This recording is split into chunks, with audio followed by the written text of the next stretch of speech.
Bem-vindos ao Inspira Podcast. O meu nome é Mercedes Taus da Silva. Criei este podcast como meio para chegar às pessoas que, como eu, buscam inspiração todos os dias. Aqui vamos escutar conversas, ideias e, acima de tudo, a partilha de inspiração, sucessos, desafios, curas, emoções, sentimentos inspirados em pessoas reais e que possam inspirar a si também, a tornar-se uma pessoa melhor, um melhor pai, melhor mãe, melhor ser humano, com todo o seu potencial. A cada episódio vou receber um convidado especial, com quem vou partilhar experiências e falar sobre assuntos como desenvolvimento pessoal, saúde mental, temas humanitários, temas de autoconsciência, viagens e muito mais. Junte-se a nós nesta aventura e inspire-se. Viajar é das experiências mais enriquecedoras que alguém pode viver. Faz-nos ir além dos nossos próprios horizontes e abre-nos a mente a diferentes formas de estar e de ver o mundo. Pessoalmente, é a viajar que me sinto a regressar a mim mesma e a alinhar-me com aquilo que sou. Neste episódio, convido-vos a conhecer a Filipa Falcão, que dedica a sua vida a guiar e a apoiar pessoas que a procuram no caminho para a transformação interna através da cura do corpo, mente, coração e espírito. Usando várias práticas de cura ancestral, como o xamanismo, meditação, yoga, dance healing e cristais e plantas. Conheci a Filipa no ano passado, numa das suas viagens organizadas ao Peru e que partilho agora convosco. Bem-vinda, Filipa, ao Inspira Podcast. Olá! Olá! Prazer é todo meu. Grata pelo convite. Obrigada eu. Então, olha, podemos começar um bocadinho por contar-nos, para quem ainda não te conhece, um bocadinho de ti e o teu percurso. Vou começar por contar a minha história, a dizer que fui criada pelas minhas avós e isso traz-me assim uma forma de ver a vida diferente, não é? Ser criada por duas matriarcas, então sempre tive muito presente as mulheres na minha vida e isso também, claro, posteriormente influenciou o meu trabalho e elas trouxeram-me muita riqueza espiritual, não é? Porque as abuelas, as avós são sempre assim, recordam-se, são mais sábias e recordam-se mais do passado, trazem esse poder da ancestralidade. E então eu não posso dizer que comecei, todos nós nascemos espirituais, não é? Então não posso dizer que tornei-me espiritual porque sempre foi algo que esteve presente na minha vida, através das minhas avós, através do meu interesse logo em inúmeras práticas como a astrologia, o yoga, mas foi assim por volta dos 22 anos que me deu assim um clique. Eu estava super bem na minha vida, estava na faculdade, tinha um ótimo relacionamento, a minha família estava saudável, mas eu senti que me faltava algo, eu senti que precisava de resgatar algo em mim. E então procurei o yoga e foi, primeiramente, e hoje em dia faz-me todo sentido, a minha cura, vá dizendo assim, começou através do corpo. Eu senti essa necessidade de abrir o corpo, de poder respirar, de poder aceitar toda a minha história. E eu sinto que todo este meu percurso até agora, que hoje em dia exploro a cada vez mais as práticas ancestrais, conhecidas por xamanismo, dizendo assim, foi muito aceitar-me e apaixonar-me pela minha própria história. E é um caminho. Não é? É um caminho. É o caminho da cura. Exatamente, sim. É um curando, é um cuidando todos os dias e trazer essa espiritualidade para a própria vida, para a prática, para os nossos relacionamentos, para a forma como eu me olho ao espelho, para a forma como eu me relaciono comigo mesma e com o mundo. E com o mundo, sem dúvida. Fala-nos um bocadinho então das práticas e como é que tu aplicas isso a ajudar as pessoas que te procuram. Então, primeiro começou por ajudar-me a mim mesma, não é? Ir buscar todas estas ferramentas, seja através do yoga, depois comecei com as partes mais de cura energética, dizendo assim, percebi que havia traumas, havia bloqueios do meu corpo que se manifestavam no físico, mas que tinham uma origem a nível energético, a nível espiritual, a nível transdirecional. Então eu comecei por sentir essa necessidade em mim, usando os cristais. Viajei para a Índia, aqui começou a parte das viagens, assim, sim, mais à séria, no sentido de ir em busca de algo mais e de estudar e de aprofundar o meu conhecimento. Então comecei nas viagens à Índia e comecei a dar aulas de yoga, foi assim. E daí começou a parte das terapias, usando os cristais, usando o Reiki, e iniciei-me então no xamanismo. Foi uma iniciação muito bonita. Aliás, eu acho que as iniciações vão continuar para o resto da vida, porque nós estamos constantemente em ciclos de morte e renascimento. E quanto mais aprendermos a morrer, não é? Melhor vamos saber renascer. Então, e o xamanismo é muito isso. Então eu sinto que através da minha experiência de vida e da proposta que, dizendo assim, a minha alma se propôs a vir cumprir nesta existência, eu consigo ir inspirando os outros. Só que eu gosto de colocar num lugar que é em círculo. Ou seja, à medida em que eu estou a inspirar os outros a curarem-se, eu estou a curar-me. Estás-te a curar a ti própria. A mim mesma. Sem dúvida. E então acaba por ser uma partilha, porque todos nós temos algo. E o que eu sinto muito que eu busco com os meus trabalhos é ajudar os outros a encontrarem, como os indígenas dizem, o seu próprio remédio. Todos nós temos um remédio único, todos nós somos únicos, todos nós temos algo para oferecer ao mundo, mas muitas vezes, devido à sociedade, bloqueios familiares, o que for, e até mesmo os nossos próprios bloqueios que nos autoimpomos, tentar transcender esses limites através de várias práticas e então encontrar estes nossos dons, estes nossos talentos que muitas vezes estão escondidos e começar este caminho. Espetacular. Todos os dias. Tens um brilho nos olhos quando falas sobre o xamanismo, principalmente. Para quem nos está a ouvir e não sabe o que é, faz-nos um resumo. Sim. Do que é estas práticas xamânicas. O xamanismo é agora a forma mais popular para referirmos a um conjunto de práticas e, portanto, eu gosto de chamar cura através da Mãe Terra ou cura ancestral. Então, se nós formos estudar história, mitologia, nós vamos observar práticas ritualísticas ao longo de todo o mundo. Desde aqui na nossa velha Europa, a Ásia, Américas, África, Austrália. E eles sempre utilizavam muitas plantas e nós podemos, o tambor, nós podemos encontrar vestígios dessas práticas em todo o mundo e aos poucos nós começamos a relembrar e a sentir a importância de trazê-las para a atualidade. Eu sinto que nós estamos num momento em que nós somos obrigados a recordar. Porque a forma como nós temos cuidado da terra e cuidado de nós mesmos não é a mais certa para a nossa evolução, né? Isto não, do meu ponto de vista, claro, tudo o que eu estou a dizer aqui é apenas a minha visão, obviamente. Não é uma realidade absoluta. Então eu sinto que as práticas ancestrais relembram-nos de quem nós somos e trazem-nos essas conexões à terra. Eles faziam seja através do toque do tambor, através da ingestão de plantas, através da dança ritualística, através do canto, através da oração, através de monumentos, de megalitos, que encontramos aqui o Cromlech dos Almendres, o Stonehenge, e nós observamos que eles estão sempre alinhados às estações, à terra.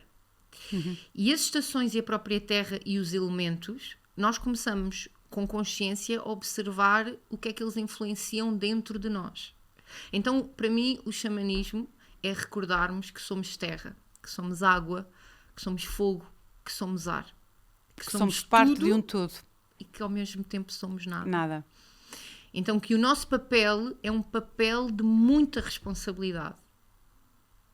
Não é? Então, de abrirmos o nosso coração, expandirmos a nossa consciência e tornarmos mais responsáveis. Eu sinto mesmo que nós deveríamos ser todos guardiões da terra, guardiões dos animais, protetores da terra, protetores dos animais. E eu sinto que também é esta missão que eu trago e que tento transmitir. Então o xamanismo é a sabedoria da terra. Muito bonito isso, espetacular.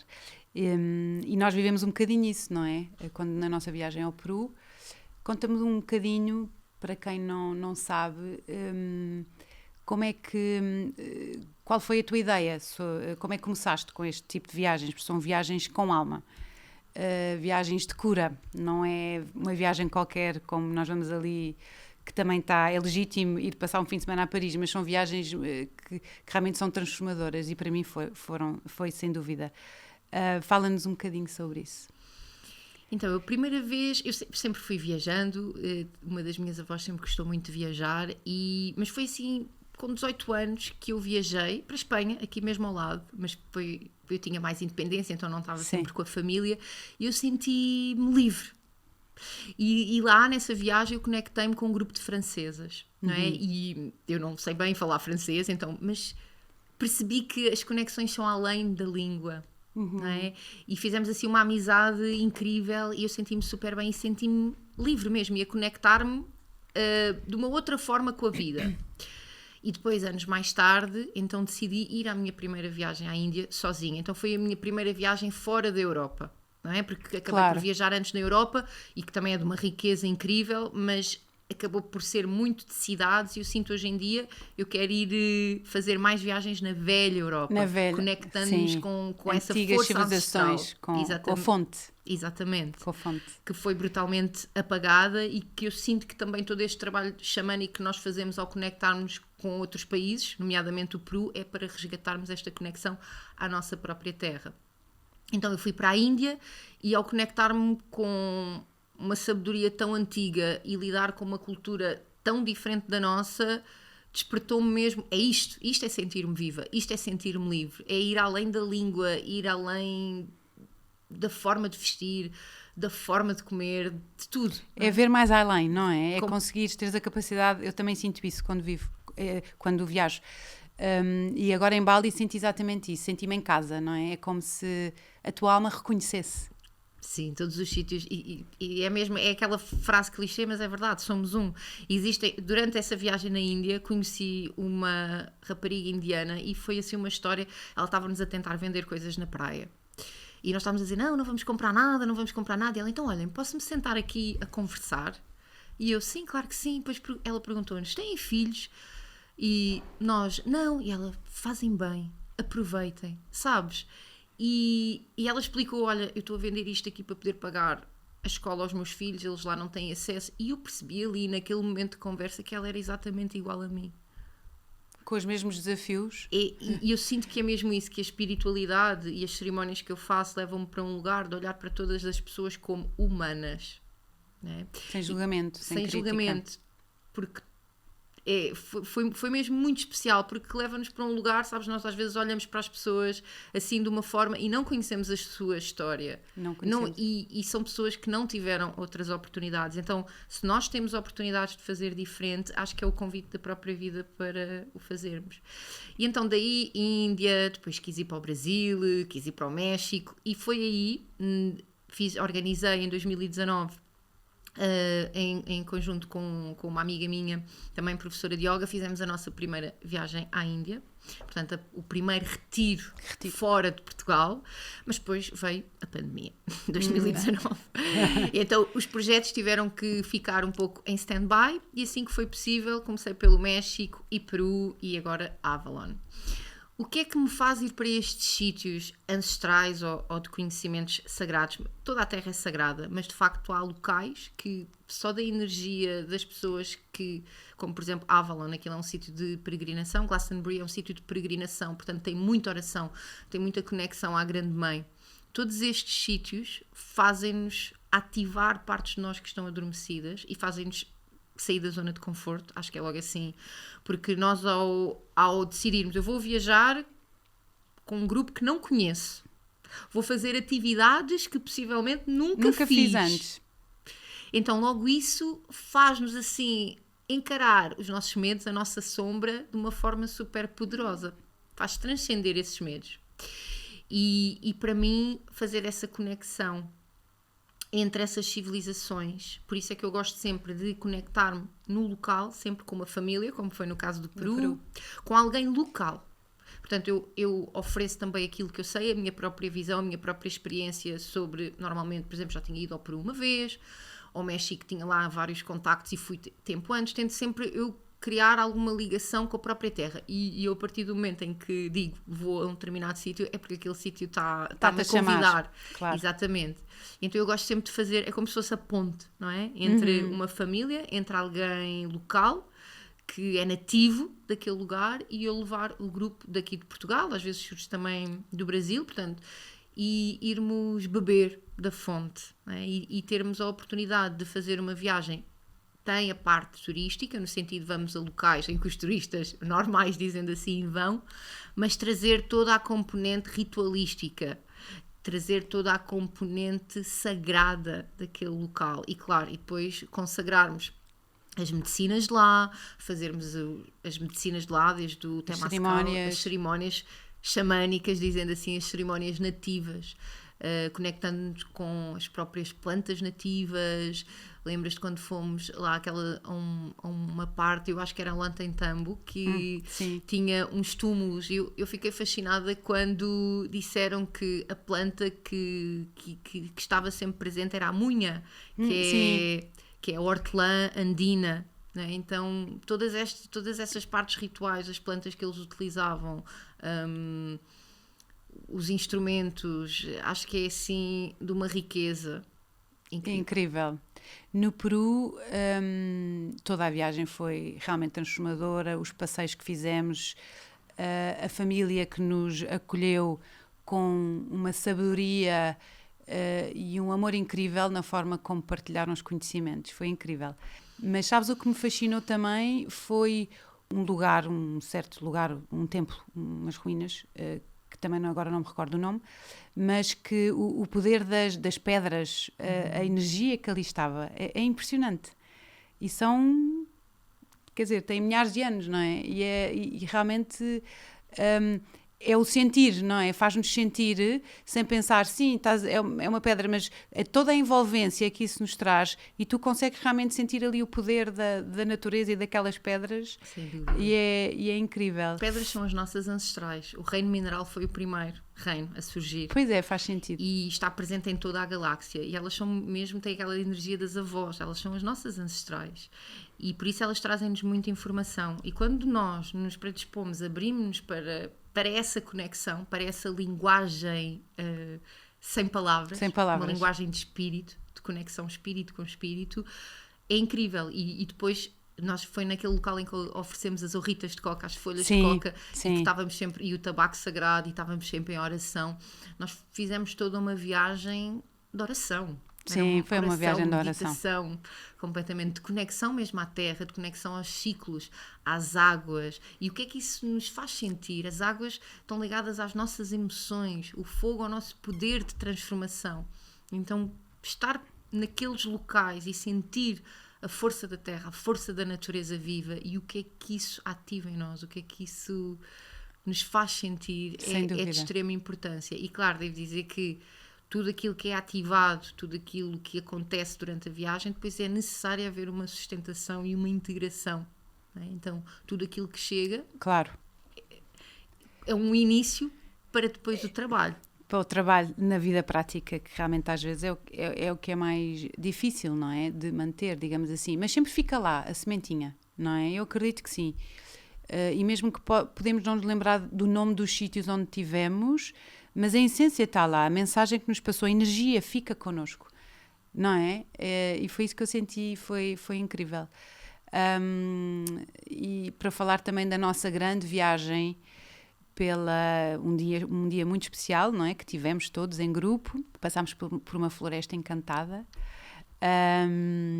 durante uma cerimónia, e que foi mesmo transformadora para mim, e eu acho que para todos que estavam presentes. Foi incrível. E agora, fala um bocadinho da Avalon. Já foste a essa viagem? Já aconteceu? Vou para a semana levar o grupo pela primeira vez, mas já estive lá 2 vezes, uma sozinha e outra em peregrinação. Ok. Então eu sinto que a conexão à velha Europa é o resgatar da grande mãe, que foi brutalmente apagada muito antes até do cristianismo, quando começámos a adorar os deuses solares e guerreiros. Portanto, todas as formas de culto à deusa, que era à volta da fertilidade, da abundância, do amor, foi sendo apagado para também tirarmos um pouco o poder e o papel da sociedade. Mas eu sinto que isto está a mudar. Um longo caminho já foi percorrido, mas ainda existe um longo caminho a percorrer. E por isso é que é tão importante também, e agora eu tenho dedicado estes últimos anos ao trabalho do sagrado feminino, não para não estarmos presentes com os homens. Eu gosto sempre de fazer trabalhos mistos. Faço sempre trabalhos mistos, mas tenho sentido a importância cada vez mais de fazer um trabalho para mulheres, porque nós somos de facto diferentes, no sentido de nós temos fases do nosso ciclo diferente. Claro que sim. Então, ter práticas de acordo com o nosso ciclo menstrual, de acordo com a nossa fase de vida, é importantíssimo para depois podermos estar nos outros grupos e com tanta informação e numa sociedade virada para muita produção, que não é a nossa energia natural. Exatamente. Então, poder fazer este resgate. Então, eu sinto que todas as práticas, e pegando aquilo que estavas a dizer dessa linda cerimónia que nós fizemos, eu sinto que ao consagrarmos plantas sagradas, ao consagrarmos medicinas, nós estamos a abrir portas, tanto a nível interno, ou seja, a nível fisiológico, a nível do nosso cérebro, mas também a nível de recordar, de trazer memórias. E nós carregamos muitas vezes coisas boas e coisas menos boas, não só nossas, não só da nossa experiência. São padrões até que padrões nos foram familiares. E que não são nossos, são pesos de outras pessoas, não é? Sim. Sem dúvida. Então nós, ao fazermos este avanço, sairmos da nossa zona de conforto, sair destas amarras. Libertar estas amarras, libertar Sem as amarras que nos prendem, para irmos para o desconhecido. Porque nós sabemos, e por isso é que nós muitas vezes temos medo, porque nós muitas vezes não sabemos morrer, temos medo de morrer. E nós sabemos que estas cerimónias, existe aqui alguém em nós que morre. Sem dúvida, uma parte de nós. Nós só queremos estar na eterna primavera, no renascimento, mas esse processo da morte e renascimento que todas as cerimónias nos levam, sombra. tanto o Temazcal também, entrar no útero da Mãe Terra. Nós temos que passar a ver isso. O xamanismo, por isso, me inspira muito, que vê a sombra como uma grande iniciadora. Então, todas estas práticas ancestrais são grandes iniciadoras. E às vezes fecham portas e outras vezes abrem. Abrem. E é o que é? É o que tem que ser, é o processo de cada um. E existe uma mudança interna e isso vai-se refletir, claro que sim, na vida. E para mim foi altamente transformador a viagem ao Peru. E uma coisa engraçada que eu também gostava de partilhar aqui, que eu sinto muito grata por fazer este tipo de viagens com a minha família. Porque fui com o meu cunhado, com a minha irmã, com o meu cunhado e com o meu sobrinho, que é meu afilhado, que também já veio aqui ao podcast. E eu acho incrível e sinto-me muito grata, porque sei que se calhar há muitas pessoas que não se sentem identificadas com a própria família nestes aspectos. E por isso foi uma viagem muito bonita, de nós os 4. E gostava de partilhar isto, porque acho que é mesmo importante, porque as pessoas podem se identificar também com isto. Obrigada, Filipa, por esta conversa tão inspiradora. Gostava de fazer umas perguntas que faço a todos os meus convidados, para terminarmos. Onde buscas inspiração? No dia-a-dia e na conexão, no dia-a-dia com a natureza. Perfeito. Qual foi o teu maior desafio até agora, não é? E qual o impacto que esse teve na tua vida? Lidar com as perdas, lidar com as mortes dos familiares. Sim. E o impacto que teve foi quem eu sou e o trabalho que faço. Portanto, considero hoje em dia que teve um impacto muito positivo. Porque percebeste, apreendeste essa informação e esse conhecimento e consegues pô-lo em prática e ajudar os outros. É isso também isso é espetacular. Desafiante, claro, imagino que sim. Mas eu sinto que é exatamente através dos desafios que nós acedemos à chave do portal interior. É muitas das nossas dores que vamos buscar as nossas forças. Completamente. Sem dúvida.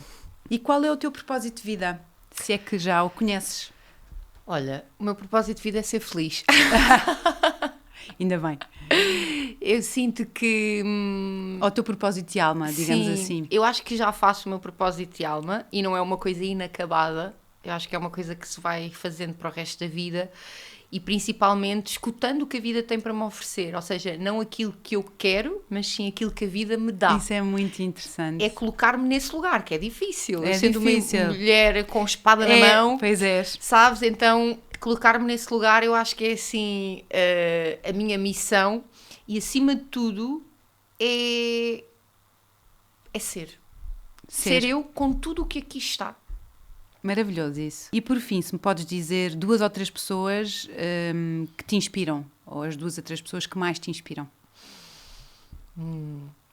As minhas avós. As tuas avós, sim. Imagino. As minhas avós, o meu companheiro O Pedro. e todas as minhas amigas. Lindo, lindo, lindo. Portanto, são mais pessoas. São muitas pessoas, mas isso é Eu ótimo. coloquei, claro, as pessoas mais chegadas, mas claro que a nível de pessoas da minha área tenho variadíssimas também que me inspiram. Te inspiram, claro que sem sim. dúvida. Isso é muito bom. Muito obrigada, minha querida. Gostei muito Obrigada, desta eu. conversa. Podem seguir a Filipa no seu Instagram. Conta, como é que se chama? Então, Filipa Falcão é o meu Instagram e tenho também o website filipafalcão.com e também no Facebook. Muito bem. Sigam-na.